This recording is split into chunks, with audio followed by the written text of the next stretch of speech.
EU India trade deal mother of all deals. అమెరికాకి ఎందుకు కాలిపోతుంది? యూరోపియన్ యూనియన్ ప్రెసిడెంట్ ఉసిరా గారు ఒక మాట అన్నారు. భారతదేశానికి EUకి మధ్యలో జరుగుతున్న ఈ ట్రేడ్ డీల్ ఏదైతే ఉందో, this is not a just a trade deal, this is the mother of all trade deals. ఒక second, mother of all deals అంటే చిన్న మాట కాదు. 2 బిలియన్ల జనాభా, ప్రపంచ జీడీపీలో 25%, 28 దేశాలు ఒకే టేబుల్ మీద. మరి ప్రశ్న ఏంటంటే, ఇది భారతదేశానికి ఎంత పెద్ద గేమ్ చేంజర్? దీని వలన భారతదేశానికి వచ్చే లాభాలు ఏంటి? అమెరికా ఎందుకు ఇంత అశాంతిగా ఉంది? మన లైఫ్ లో నిజంగా ఏం మారబోతుంది? మనకి వేటి ధరలు తగ్గనున్నాయి? ఇవన్నీ ఇవాళ ఒక్క వీడియోలో సింపుల్ గా తెలుగులో క్లియర్ గా మాట్లాడుకుందాం. అసలు EU ఇండియా ట్రేడ్ డీల్ అంటే ఏంటి? ట్రేడ్ డీల్ అంటే నేను నీ దగ్గర కొనుగోలు చేస్తాను, నువ్వు నా దగ్గర కొనుగోలు చేస్తావు.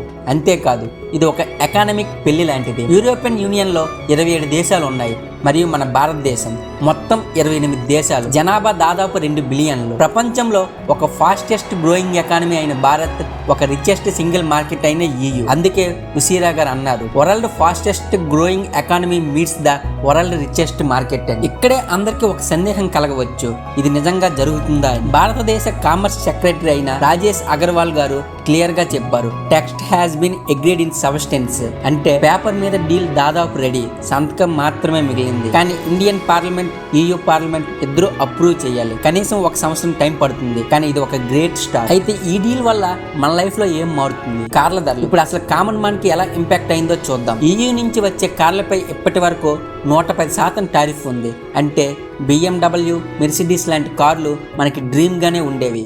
ఇప్పుడు 110% నుంచి 40% వరకు, తర్వాత 10% వరకు కూడా తగ్గే అవకాశం ఉంది. అంటే 15 నుంచి 20 లక్షల పైగా ఉన్న కార్లు సిగ్నిఫికెంట్ గా చవకగా అవుతాయి. అలానే మన దేశంలోని textiles, leather, gems and jewellery, chemicals, engineering goods వీటన్నిటికీ EUలో మార్కెట్ ఓపెన్ చేయబోతుంది. అంటే ఎగుమతులు పెరుగుతాయి, అలానే ఉద్యోగాలు పెరుగుతాయి, MSMEలకు కూడా కొత్త లైఫ్ ఉంటుంది. అలానే సర్వీస్ సెక్టర్, మన ఇండియన్స్ ప్రపంచంలోనే బెస్ట్ సర్వీస్ ప్రొవైడర్స్. ఈ డీల్ వల్ల యూరప్ వీసాలు ఈజీగా దొరుకుతాయి, మన డిగ్రీలకు కూడా రికగ్నిషన్ ఉంటుంది. అలానే ఫిన్టెక్, హెల్త్, ఐటీకి మార్కెట్ లో యాక్సెస్ ఉంటుంది. అయితే ఈ డీల్ లో భారత్ కొన్ని రెడ్ లైన్స్ వేసింది. ఇక్కడ ఒక విషయం చాలా క్లియర్, భారత్ అనేది ఎవరికైనా ఓపెన్ కాదు, అలానే అన్నిటికీ కూడా ఓపెన్ కాదు. డైరీ సెక్టర్ టచ్ చేయదు, అనగా పాలు, పెరుగు లాంటివి. అలానే ఫార్మింగ్, వ్యవసాయం కూడా టచ్ చేయదు. GMO ఫుడ్ ను కూడా తీసుకురాదు, ఎందుకంటే ఇక్కడ రైతు బతుకు, ప్రజల ఆరోగ్యానికి ఇంపార్టెన్స్ ఇస్తుంది. ఇవన్నీ నాన్ నెగోషియబుల్. అయితే ఇక్కడ అమెరికాకు ఎందుకు అంతలా కాలిపోతుంది? ఇప్పుడు అసలు మ్యాటర్ లోకి వద్దాం. అమెరికా ఎందుకు ఇంత అగ్రెసివ్ గా రియాక్ట్ అవుతుందంటే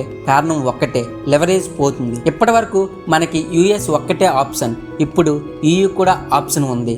అంటే ఒకే కిరాణా షాప్ ఉన్న వీధిలో ఇంకో షాప్ ఓపెన్ అయినట్టు. ధరలు తగ్గుతాయి, దౌర్జన్యం తగ్గుతుంది. ఇదే దానికి అసలైన తలనొప్పి. ఇక ప్రపంచం చూస్తే అలా లేదు.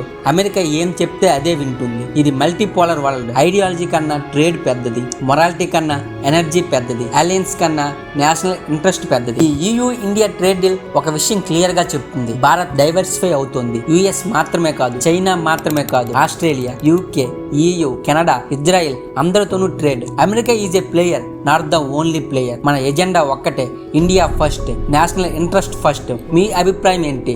ఈ ట్రేడ్ డీల్ మన దేశానికి మంచిదేనా? కింద కామెంట్స్ లో తప్పకుండా రాయండి. జై హింద్. ఈ వీడియో మీకు నచ్చినట్లయితే లైక్ చేయండి, నలుగురు షేర్ చేయండి, మరి సబ్స్క్రైబ్ చేయండి. Thank you for watching.